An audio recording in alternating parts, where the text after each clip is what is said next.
जय श्री महाकाल। आप सभी भक्तों का हमारे YouTube चैनल में बहुत बहुत स्वागत है।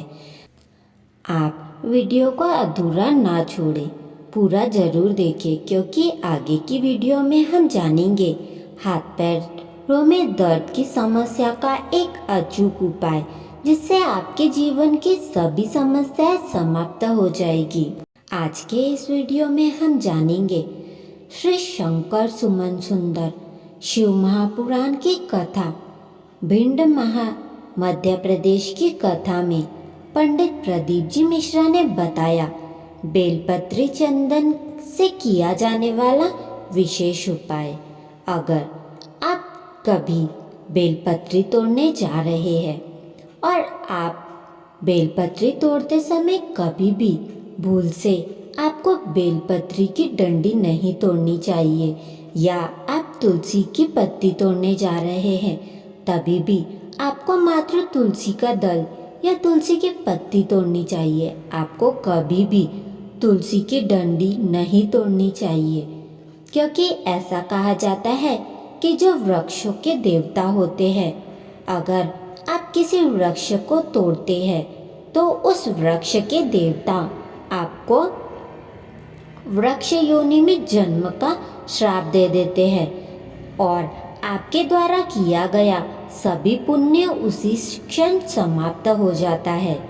तो अगर आप कभी बेलपत्री वृक्ष के नीचे गए हो और अगर वह बेलपत्री का वृक्ष पूरी तरह सूख चुका है, उसमें वह जीवित नहीं है, वह पूर्ण तरह से सूख चुका है, तब आप उस सूखे हुए वृक्ष की लकड़ी या जड़ तोड़कर ला लीजिए और लाने के बाद आप प्रदोष, शिवरात्रि और सोमवार की अष्टमी पर यह उपाय कर सकते हैं।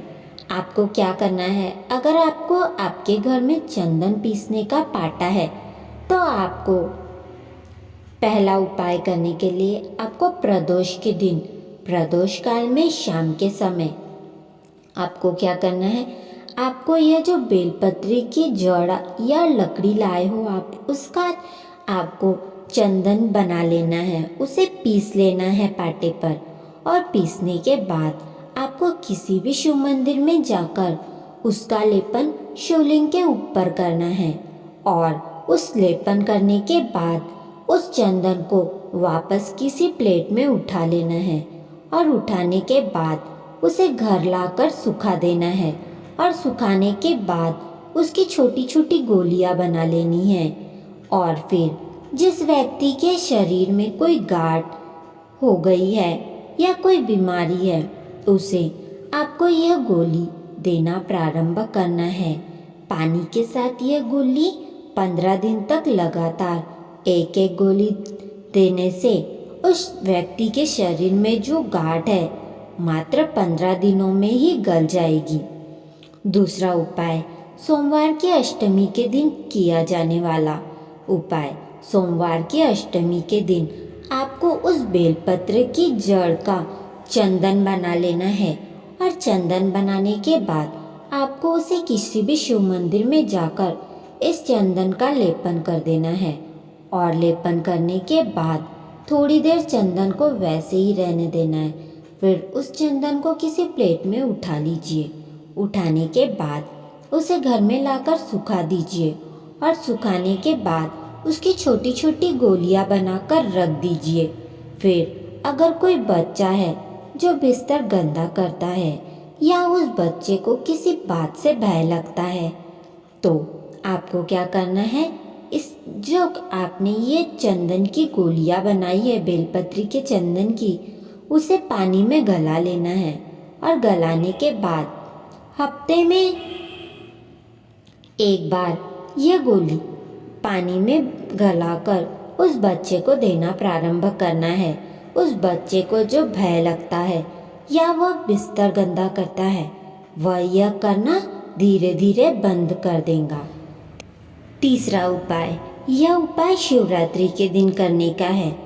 अगर आपके हाथों पैरों में दर्द रहता है या आपके रीढ़ की हड्डी में गैप आ गई है या आपके हड्डियाँ कमज़ोर हो चुकी है तो यह उपाय आपके लिए विशेष है। आपको क्या करना है, आपको बेलपत्री का लकड़ी का चंदन बना लेना है शिवरात्रि के दिन, और इस चंदन को लेकर जाना है आपको शिव मंदिर, और शिव मंदिर में जाने के बाद इस चंदन का लेपन शिवलिंग के ऊपर करना है, और लेपन करने के बाद थोड़ी देर चंदन को शिवलिंग पर ही रहने दीजिए। फिर उसके बाद इस चंदन को वापस किसी कटोरी में ले लीजिए, और लेने के बाद इस चंदन को घर ला लेना है, और घर लाने के बाद इस चंदन को सुखाकर इसकी छोटी छोटी गोलियां बना लेनी है, और यह गोली आपको सप्ताह में 2 बार लेनी है, हफ्ते में 2 बार लेनी है पानी के साथ।